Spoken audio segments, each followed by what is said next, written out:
Okay, welcome back, and here's part 2 of AI in the ER with a focus on radiology. Now, I mentioned before that we spoke about intracranial bleeds as one of the earliest apps for triage and how helpful it was and how the publication numbers were really good. Well, there are many other applications being developed with FDA approval. And again, many of these are the acute setting. So here's a good example of the FDA clearing AI-based pneumothorax alert technology. And that was by Zebra. GE also had a similar application.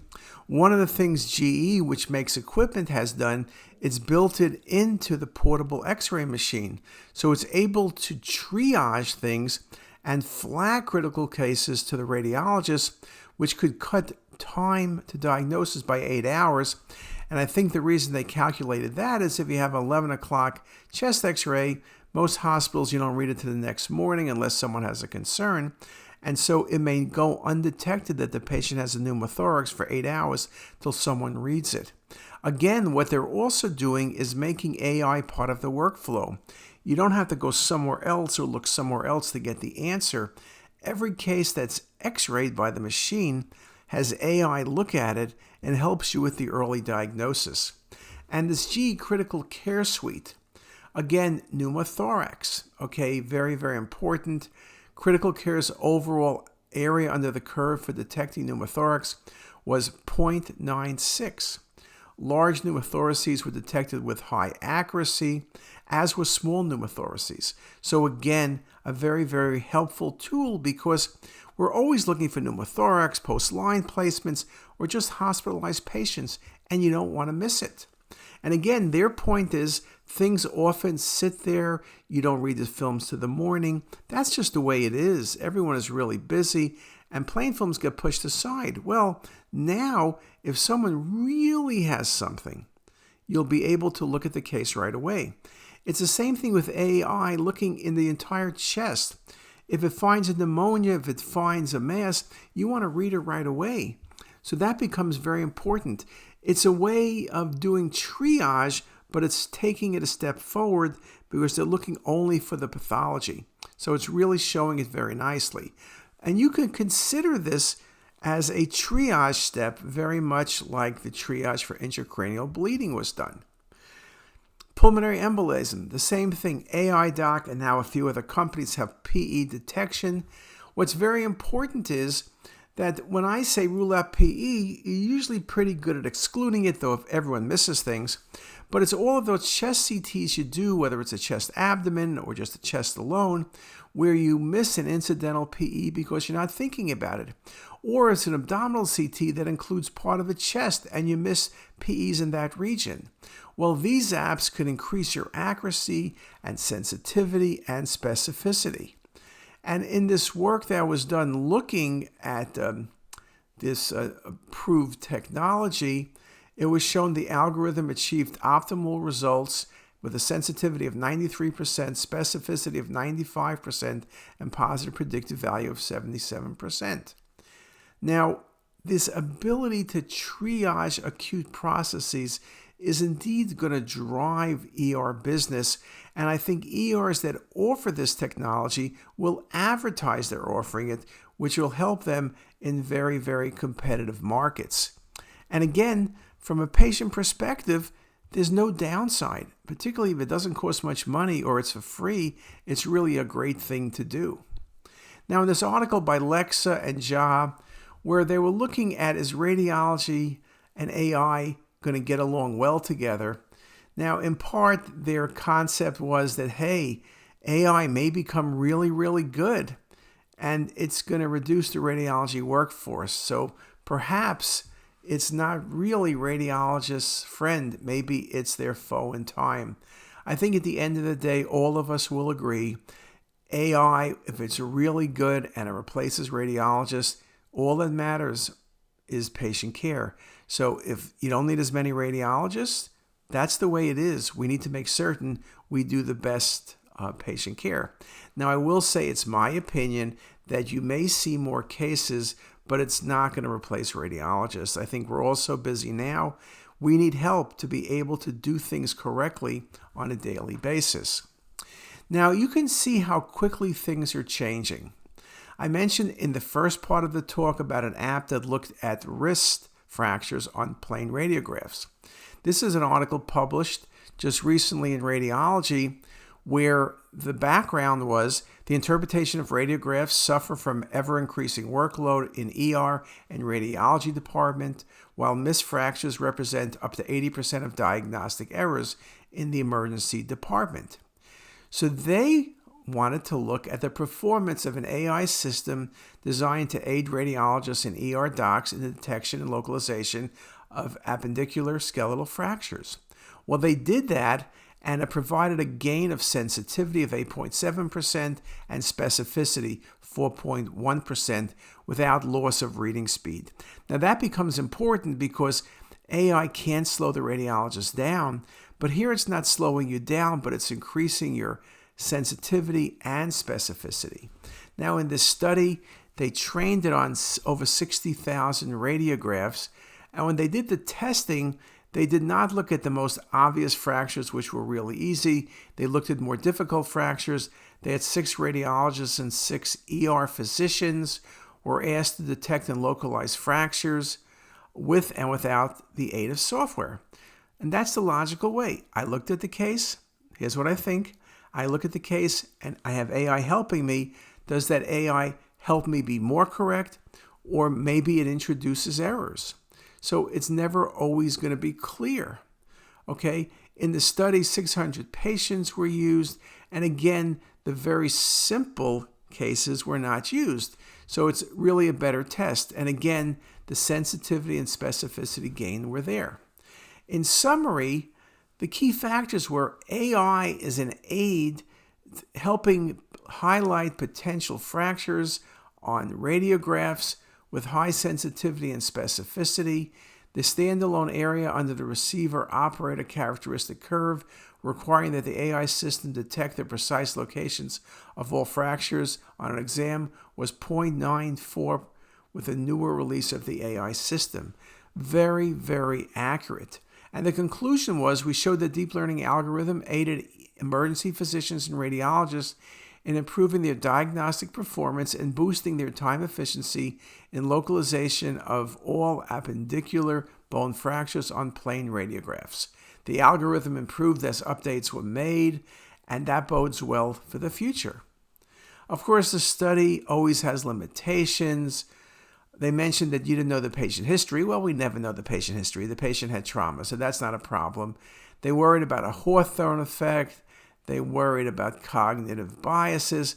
Always issues when you're doing studies, when you're comparing different algorithms or different people. It's always when people look at imaging, when they know you're trying to compare it, for example, to a computer, they really try to read it harder, though some people may give up and read it less hard. But again, the point being, after taking all of those biases in consideration, the AI was still very successful. Now, when you look at chest, the same thing. This was an article looking at major thoracic diseases on chest radiographs, and this algorithm looking at infection consistently outperformed physicians, including thoracic radiologists, in the determination of what was on that chest radiograph with major diseases, which demonstrated the ability to improve the quality and efficiency of clinical practice. Again, if it was only equal to the radiologist, particularly equal to an expert radiologist, that would be great for the majority of people. But now we're saying it's better. In this study, 54,221 chest radiographs with normal findings and 35,613 with abnormal findings were used. At the end of the day, the algorithm outperformed physicians, including radiologists, and enhanced physician performance when used as a second reader. Well, that's exactly what we said with the intracranial bleed apps, and you can see that is the point, that it needs to make you better and help you when used as a second reader. In this article looking at deep learning-based automatic detection algorithms for chest radiographs, again, it may also help improve the clinical workflow by prioritizing the X-rays with suspicious features, can also improve radiologists' work efficiency, which would partially alleviate the heavy workload burden that radiologists face today and improve patients' turnaround time. So again, all win-wins. In this recent article by Ruckel, looking at missed thoracic findings. Now, this was an example where they looked at patients with whole body CTs, trauma patients, and you look for obviously the life-threatening things. You're looking for everything, but you do miss things. And secondary lung findings from cardiomegaly to coronary artery plaques to lung lesions, aneurysms, even vertebral fractures are missed at first pass, and this may really help it. We consider AI to be a promising approach to reduce the number of missed findings in clinical settings with the necessary time-critical radiologic reporting. Nevertheless, algorithm improvement is necessary, focusing on a reduction of false positive findings and on algorithm features assessing the finding relevance. So again, there's work to be done, but lots of work is being done. Based on looking at the shock room, these whole body scans, you can see that many things were missed. Cardiomegaly, coronary plaques, dilatation of thoracic aorta, additional fractures. Again, all very important findings. And imagine just simply being able to triage the patients and do it better than ever. And the conclusion was, we demonstrated in a retrospective proof of concept setting the high potential of AI approaches to reduce the number of missed findings in clinical emergency room settings that require a very time-critical radiologic reporting. So again, we will do better in that regard. Other things to look at. One of the things we note at times is people mention thyroid nodules, lung nodules, indeterminate renal masses, and then it's never worked up. We all have heard about legal suits where someone mentioned a lung nodule, there was no follow-up, and then 4 years later the patient comes back with a 8-centimeter cancer and everybody's sued. Well, with natural language processing, companies like Verum Health is one example. They analyze the reports and are able to find what patients need to be followed up and guide those reports to the right person. So everybody is followed up. It eliminates many of the misses and the things falling through the cracks in the ER setting.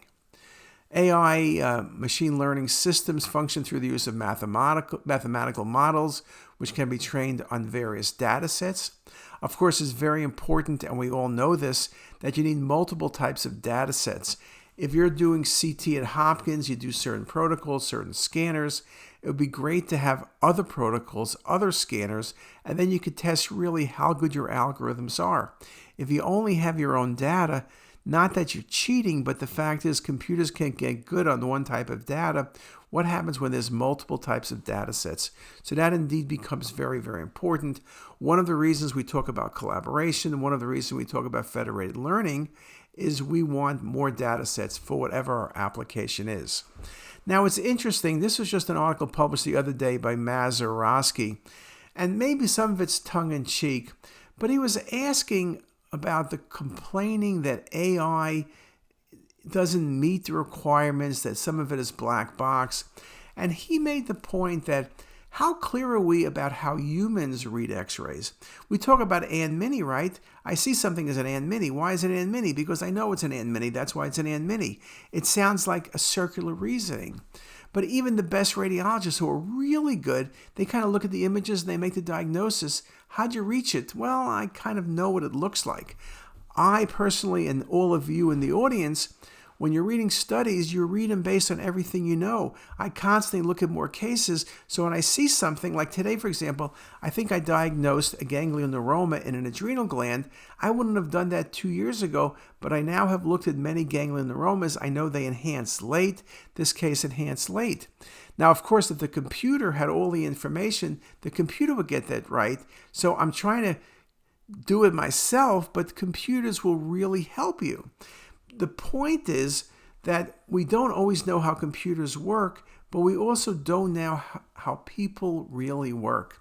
And in this article, I observed that the expectations from AI and radiologists are fundamentally different. Despite well-proven idiosyncrasies and biases in human decision-making, we take comfort from the assumption that others make decisions in a way as we do, and we trust our own decision-making. Despite poor ability to explain decision-making process in humans, we accept explanations of decisions given by other humans. So it's interesting. His point is we don't always know why we think something is something and we get it right. But when you look at AI, you want it to be perfect all the time and explain things all the time. Well, that simply is not going to work. And so his point was perhaps we need to really think about how we look at AI and how we judge it, no different than we judge other radiologists. We don't always know all what they're thinking, but if they're getting the right answer in the majority of time, if they're doing their work, that is simply terrific. Okay? So it appears that radiologists and AI systems, for slightly different reasons, are in the same boat. Neither can offer a high level of reassurance through explanations of their decisions. So again, it's an interesting way of thinking about things. It's a great article to read, but it does make the point that we're really going to have to think about, are we assuming that the computer needs to be 100% accurate 100% of the time? We're asking for too much. We're asking for the black box not to be there. Well, the black box is going to be there. We may not always know why the computer makes a decision, but if the decisions time and time again are correct, we have to use the computer. But again, there's a mistrust and a misunderstanding, but we'll see how things get there. Now, of course, I should mention that a lot of the work being done is in the research setting. When you move things into the clinic, it's harder. Remember how much everybody hates Epic and all the electronic health records, despite they've been around for a long time, despite we quote-unquote were involved in their implementation. It's important that when AI is implemented, it's implemented correctly so people have less work and not more work. Okay? Very, very important. This article by Lynn makes the point, AI will be most effective when it enhances physicians' ability to focus their full attention on the patient by shifting physicians' responsibilities away from transactional tasks toward personalized care that lies at the heart of human healing. In practice, then, a lot of things are coming along. Everybody wants change, but nobody wants it put on them. If you're putting AI in the ER, certain recommendations involve everybody, the radiologist and the non-radiologist, the radiology techs and the radiologists, the medical staff and the nursing staff and the surgical staff and the administrative staff. You want to focus on specific problems. Don't try to do everything the first day. Get success stories, get win-win situations where the patients benefit. Obviously, it's easy, and the hospital benefits. The system is faster. We're all more accurate. That's how we want to do things. We really want to do this. Now, a challenge that always sits there with many things is things we can't answer. The first code, AMA code for deep learning was approved a few months ago. But will we really get reimbursed for all our AI? Will overall reimbursement increase or decrease? Maybe it'll give you $20 a case and they'll take away $30 from not using AI. If AI becomes very accurate, will there be a push for non-radiologists to read studies? Because if it's very accurate, then they'll say, okay, we can read them. I'm an ER doc. I don't need a radiologist, because an ER doc plus a computer might be a very powerful thing. So I think, in conclusion, this was a good quote. There is little doubt that AI technology will benefit almost all medical personnel, ranging from specialty physicians to paramedics in the future. Furthermore, patients should benefit from AI technology directly via mobile applications. Physicians should collaborate with the different stakeholders within the AI ecosystem to provide ethical, practical, user-friendly, and cost-effective solutions that reduce the gap between research settings and applications in clinical practice. Collaborations with regulators, patient advocates, AI companies, technology giants, and venture capitalists will help move the field forward. And really, it's a team sport. We're working with Microsoft, we work with Siemens, we work with Google, we work with the Lustgarten Foundation, we work with people at NYU, We work with people at Stanford. So there's many different opportunities. I think the opportunity has never been better, but it does take work. There's some challenges, and there's going to be some headaches along the way. But I think as you get into it, you're going to find it very worthwhile. And with that, I thank you very much for your attention. If you like this video, make sure to subscribe to the CTisus YouTube channel. You can also visit us at ctisus.com for even more videos, plus quizzes, pearls, protocols, and oh so much more. We're also in the App Store and have well over a dozen apps for iPhone and iPad, all completely free. Thanks for watching.